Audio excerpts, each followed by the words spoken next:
네, 블랙스톤 H입니다. 반갑습니다.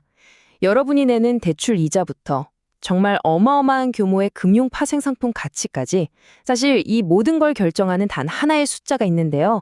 오늘은 바로 이 금융시장의 심장박동과도 같은 기준금리와 무위험 이자율에 대한 이야기를 한번 파헤쳐 보겠습니다. 200조 달러. 이게 감이 오시나요? 정말 상상하기조차 힘든 엄청난 돈이죠. 전 세계의 수많은 주택담보대출, 학자금 대출, 그리고 아주 복잡한 파생상품 계약의 가치가요. 바로 이 단 하나의 기준 숫자에 전부 연결되어 있습니다. 이 모든 금융계약의 운명을 주고 있는 그 숫자가 바로 기준금리입니다. 그런데요, 이렇게나 중요한 숫자를 과연 누가, 대체 어떤 방식으로 결정하는 걸까요? 오늘 그 과정을 저와 함께 따라가 보시죠. 자, 그럼 먼저 과거로 한번 돌아가 보겠습니다. 수십 년 동안 글로벌 금융시장을 그야말로 지배했던 과거의 제왕, 리보에 대해서 먼저 알아보겠습니다.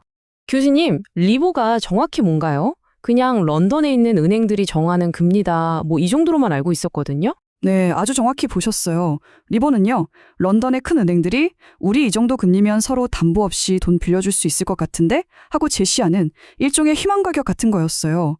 그러니까 실제 거래에서 나온 금리가 아니라 은행들의 의견을 모아서 만든 숫자였던 거죠. 정말 말 그대로였습니다. 수십 년 동안 리보는 그냥 전 세계 금융의 공용어 그 자체였어요. 전 세계의 모든 대출과 파생상품 계약이 이 리보를 기준으로 만들어졌으니까요. 아무도 의심하지 않고 이 숫자를 믿고 따랐던 거죠. 근데 이렇게 모두가 믿고 썼는데 뭔가 큰 문제가 있었나 보네요. 멀쩡히 잘 쓰던 이 기준을 왜 굳이 바꿔야만 했던 걸까요? 맞습니다. 겉보기에는 정말 완벽해 보였지만 이 리보 시스템의 심장부에는 아주 치명적인 말 그대로 결함이 숨어 있었습니다. 한마디로 더 이상 믿을 수가 없게 된 거죠. 자, 이 슬라이드가 오늘 이야기의 핵심인데요. 리보의 문제는 크게 세 가지로 요약할 수 있습니다.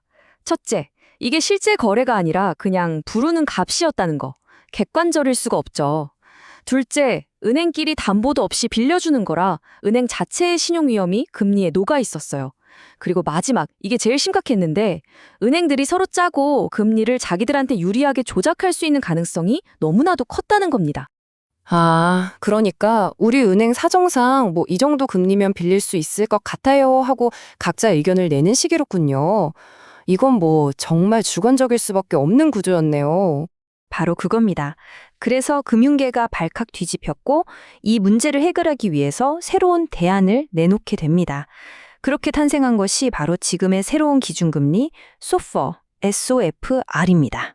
그렇다면 이 새로운 기준인 SOFR은 리보랑은 어떻게 다른 건가요? 가장 큰 차이점은 딱 두 가지 키워드, 실제 거래와 담보입니다. SOFR은요, 미국 국채라는 세상에서 가장 안전한 자산을 담보로 해서 실제로 일어난 수많은 하루짜리 거래 데이터를 기반으로 산출됩니다. 훨씬 투명하고 객관적일 수밖에 없는 구조죠. 자, 이 표를 보시면 차이점이 한눈에 들어오죠. 주관적인 호가 기반의 리보와 달리 소퍼는 객관적인 실제 거래를 기반으로 합니다. 은행의 신용 위험이 포함된 무담보 리보와는 다르게 소퍼는 국채를 담보로 하기 때문에 신용 위험이 거의 없어요. 조작의 가능성을 그냥 원천적으로 차단한 설계라고 보시면 됩니다. 아주 중요한 포인트입니다. SOFR에는 매일매일 나오는 하루짜리 금리인데 우리가 대출받을 때 필요한 3개월이나 6개월짜리 같은 긴 기간의 금리는 이걸 어떻게 계산할 수 있을까요? 자, 화면에 좀 복잡해 보이는 수식이 나왔는데 이거 다 외우실 필요 전혀 없습니다. 원리만 딱 기억하시면 돼요. 매일 발표되는 하루짜리 소프를 금리를요, 3개월이면 3개월치를 쫙 모아서 매일매일 복리로 차곡차곡 쌓은 다음에 평균을 내는 겁니다. 이걸 어려운 말로 기하평균이라고 하는데요.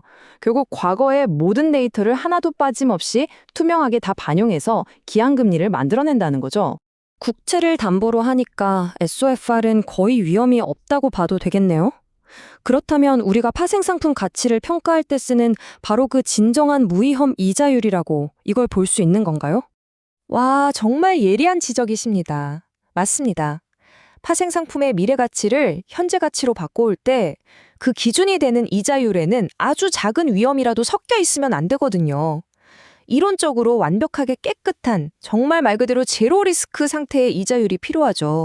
그래서 전문가들은 SOFR 그 자체보다는 이 SOFR을 기준으로 거래되는 오버나이트 인덱스 스왑, 즉 OIS 금리를 진정한 무위험 이자율에 가장 가까운 것으로 봅니다.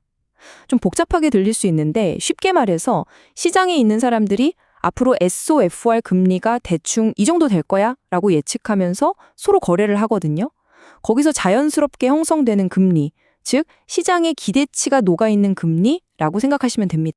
자, 그럼 오늘 내용 한번 정리해 보겠습니다. 우리는 주관적이고 조작이 가능했던 리보의 시대가 저물고 실제 거래에 기반한 투명한 스워퍼의 시대가 열렸다는 걸 확인했습니다. 그리고 한 걸음 더 나아가서 파생상품 평가라는 아주 정교한 세계에서는 OIS 금리가 진정한 무위험 이자율의 역할을 하고 있다는 것까지 살펴봤습니다.